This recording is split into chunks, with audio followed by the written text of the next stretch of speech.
Okay. Good afternoon, one and all, dear students, and welcome to the Richer Classroom. Today, I'll explain you a new poem in English that is the cloth line. That is the cloth line English. Okay. Unit 2.1. Okay.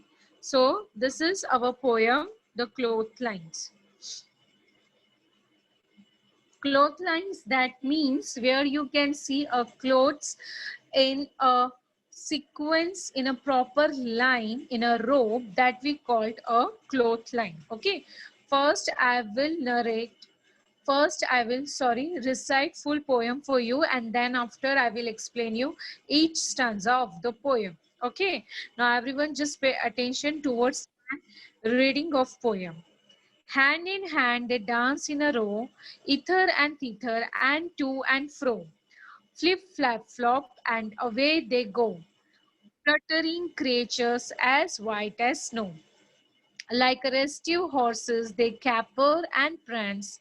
Like fairy tale witches they wildly dance.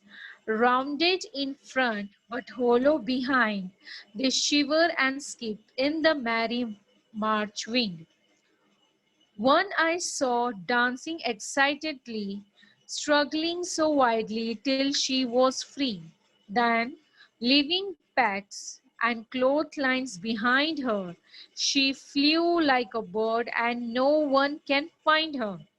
I saw her gleam like a cell in the sun, flipping and flapping and flopping for fun. Nobody knows where she now can be, hid in a ditch or drowned in the sea. She was my handkerchief not long ago, but she will never come back to my pocket, I know. Charlotte Druid Call. The poet name is Charlotte Druid Call. Now, what is given in this poem? In this poem, the poet comparing the clothes who is hanging on the who's hanging in a one rope line together. Okay, so the poet is comparing the all the clothes towards the natural elements which is present over in the surroundings. Sometimes the poet is comparing with the bird, sometimes it's comparing with the restive horse. Okay, sometimes it's comparing with the fairy tales. Okay, why she's comparing? Because the clothes are flying and fluttering in the air. They swing, they move quickly, okay, with the help of the air. So that's the reason the poet, it's comparing the clothes with the birds, with the horse, all the natural things which is present in the environment. Now let us see the first stanza. What is in the first stanza?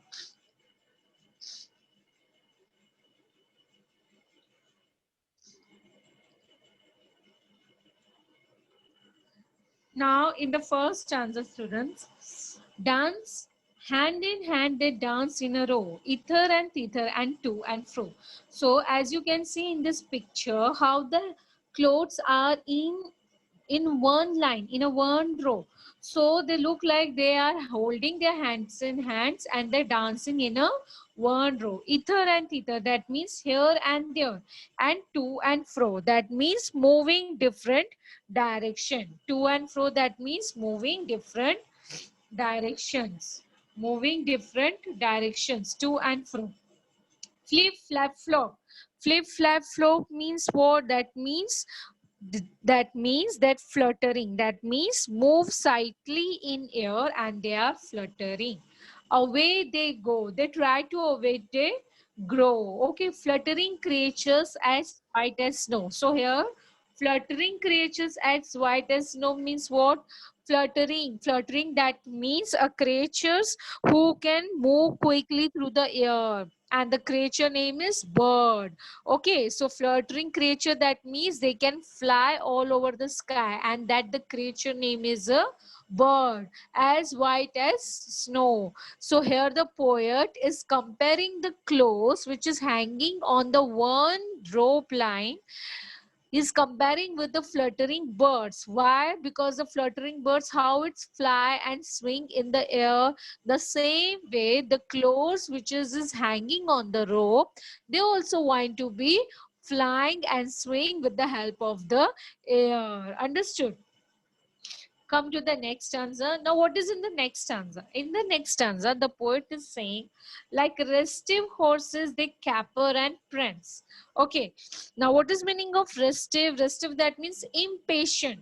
Impatient horses, they caper and prance. Caper means dance. Prance means to move by taking high steps. So here the poet is saying that the horse, it's an impatient horse, and they caper and prance. That means he start to dancing and take a high jump. It's move, high jump. A restive horses is move and dance a high jump. And the next line, the poet again compare that clothes line with the fairy tale witches. Witches means what? Witches means what? Witches means, here the witches is written over there. Witches means, that means a woman who have a magical power, who have a magical power. So they widely dance. Okay, so they widely dance. So here the poet is comparing the clothes line, the clothes, sometimes to the fluttering creatures, sometimes the restive horses, sometimes the fairy tales.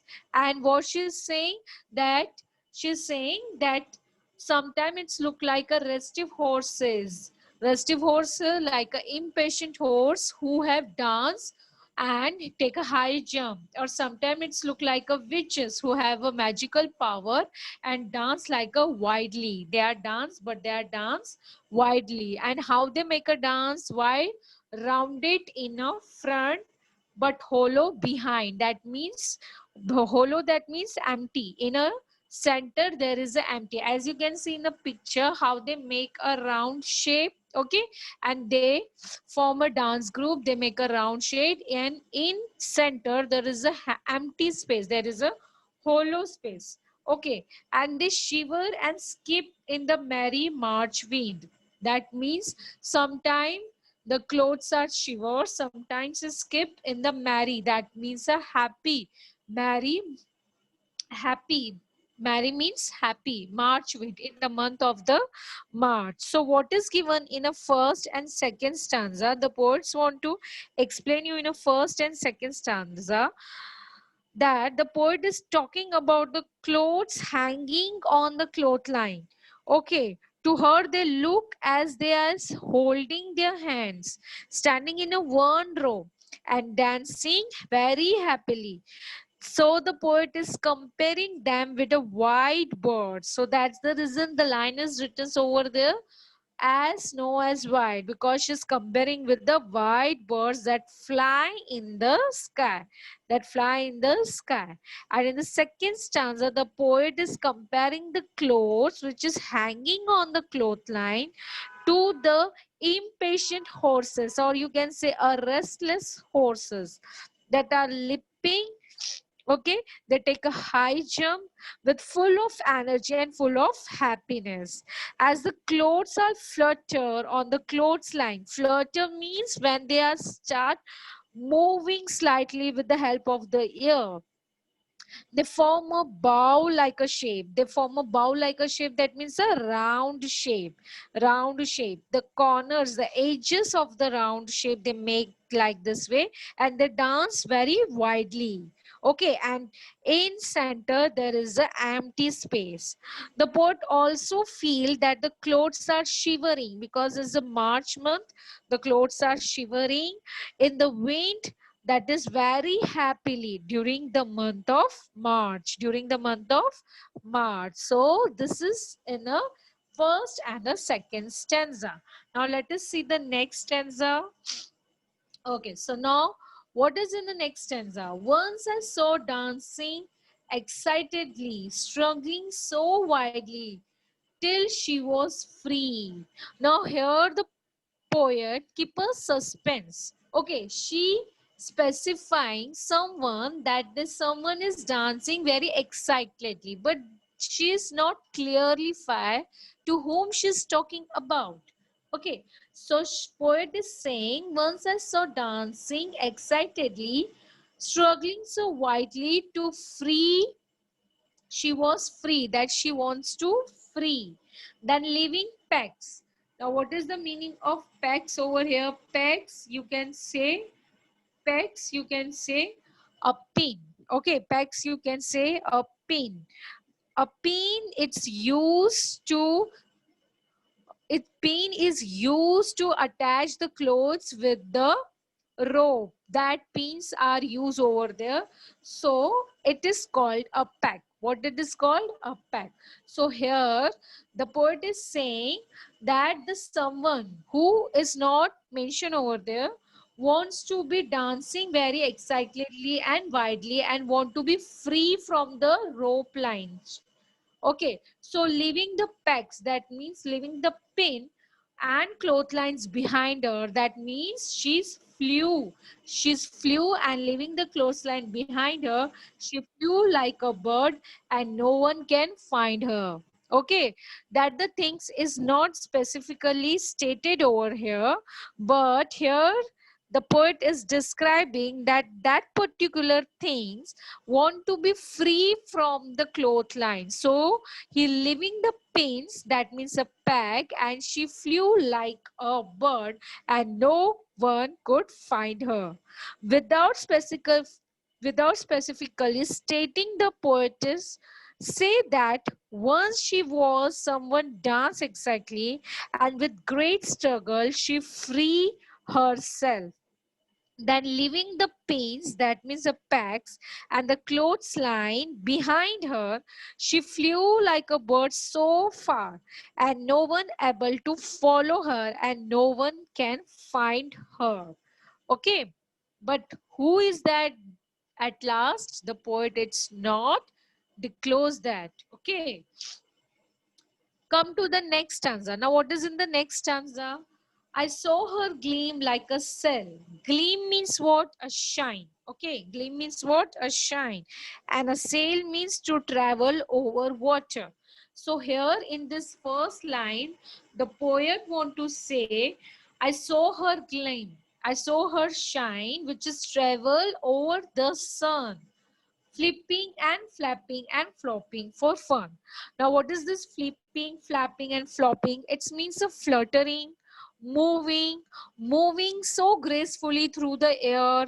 Okay, so that's kinds of meaning. Such words are flipping, flopping, and flapping. Flipping, flapping, and flopping. That means is fluttering, it's moving slightly with the help of the air. Why she's doing? Just for a fun. Nobody knows where she now can be. Nobody knows where she's now can be because nobody can find her. Hid in a ditch.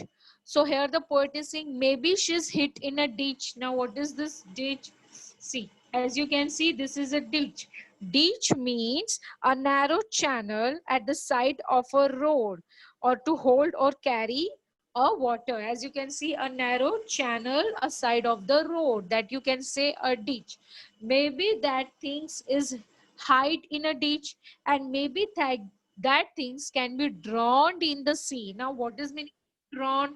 Drowned, that means to die in a water because it is not possible to take a breath inside the water. So that means if you don't know how to be swim, at that time if you fell down on the water and you try to save yourself, that particular situation we can say drown. We can say drown. If you don't know how to swim, so definitely you can die in the water. So that particular situation we can say drowned in the water. Drawn in the water. In at last this para, the poet still not stated or specify any name to whom she's talking about. Okay. Now, so what is in this stanza? In the fourth stanza, continually with the suspense. The poet is keep the suspense, okay, and the poet is compared that someone to a shining sail. Poet tell us that she was flipping, flapping and flopping with their full of energy and the happiness. She flew away so fast that nobody knows where she went and where she could be, thinking of the worst that could happen. Thinking of the worst that could happen. That means the poet is wonder whether she is hiding in a ditch, okay, or maybe have drowned in the sea. So she's thinking about the worst thing. Maybe she's a hit in a ditch, or maybe she's a drawn in the sea. But still here the suspense is there that to whom she is talking. So in the last two lines, finally she's disclosed that thing and she specified the name of that thing, and the name of that thing is handkerchief. What is the name of that thing is? Handkerchief. At last she specified the name of the thing is handkerchief. In the last two lines of the poem she said, she was my handkerchief not long ago, but she will never come back to my pocket, I know. So here in the last para, the poet is saying that the thing is a handkerchief. She specified the name, that is a handkerchief, that is not long ago. Okay, but she will never come back to my pocket, because once she lost this, again I cannot catch my handkerchief. I know that thing. So it's only in the last two lines of the poem the poet revealed that she was talking about her handkerchief that flew away not very long ago. She is surely that it will not come back to her. If you students in your day-to-day life also, you can observe it, when you forgot or lost your handkerchief, it is very difficult to get it back. And at last the same thing has happened towards the poet also, that she lost her handkerchief forever. Okay, so this is the last 2 points. She's disclosed that she's talking about the handkerchief, and that handkerchief which is lost forever. So in this poem the poet start the poem very happily. She's talking about the cloth line which is in a one row. They hand in hand, they dancing, okay, and then after she started comparing those things with the fluttering birds, with the restive horses, with the fairy tale witches. But then after she's disclosed that my handkerchief is lost. So the poet begins the poem with a happy note of clothes dancing on the clothesline, but she ends it with the sad note of her handkerchief flying away and never coming back. And it's never coming back. This thing, students, which has happened with our life also, with our day-to-day life also, the times play a very important role in our life.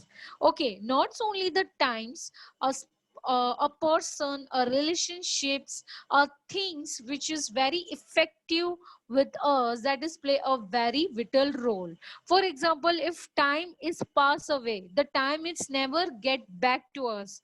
Okay, if a special person is pass away, that will never get back to us. Are things which is very precious to you, whatever the things are that, but it is very precious you, very important for you, and if it is lost to you, you never get it back, that thing. Okay, so that's the reason, utilize your time, give importance to your relationships, your parents, your things, keep it safely. Okay, so here the same things the poet want to tell you, students. She started with the happy note, but she's end with the sad note that she's lost her handkerchief.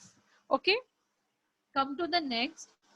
Here, students, I want to show you some list about the phrases. This is the list all the phrases from the poem in which two or more words are joined with and.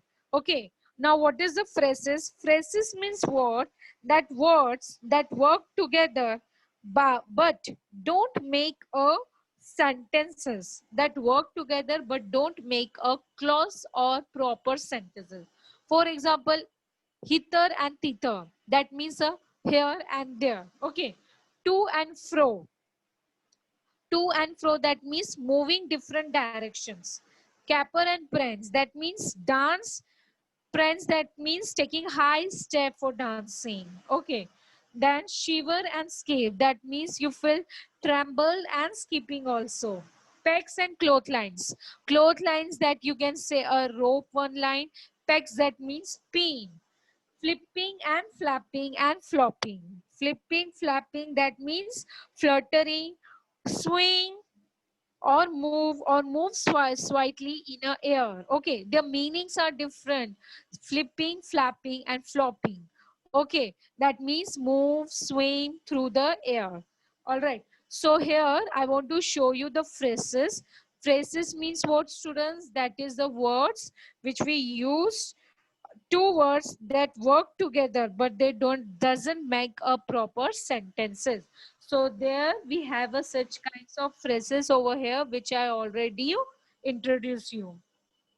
Now it's two words are used with similar spelling but different sound. Okay. Now everyone's know what is this. This is a concept of rhyming words. Usually you can see in this in a rhyming words where the two spellings are different but the sounds are same. But the sounds are same. That we call the rhyming words. In your poem you can see there are so many rhyming words are there. So many rhyming words are there in your poem if you can observe it. Okay. So let us see that.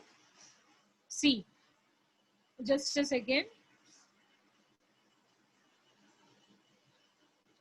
Sun, fun. This is a rhyming pair, sun and fun, where the spellings are different but the sounds are same. Okay. C and B. Okay. Spellings are different but the sounds are same. That you can say a rhyming words. Okay. So you can found a more rhyming words from this poem. One example we can have in our screen, that is the laughter and slaughter. Okay, where the spellings are different but the sounds are same. That is the rhyming words. I hope students you are know what is the meaning of the rhyming words. Okay, so in this poem you can find out so many rhyming words over here. Okay, so here our poem explanation is complete, student, where I taught you clotheslines. The poet is written by the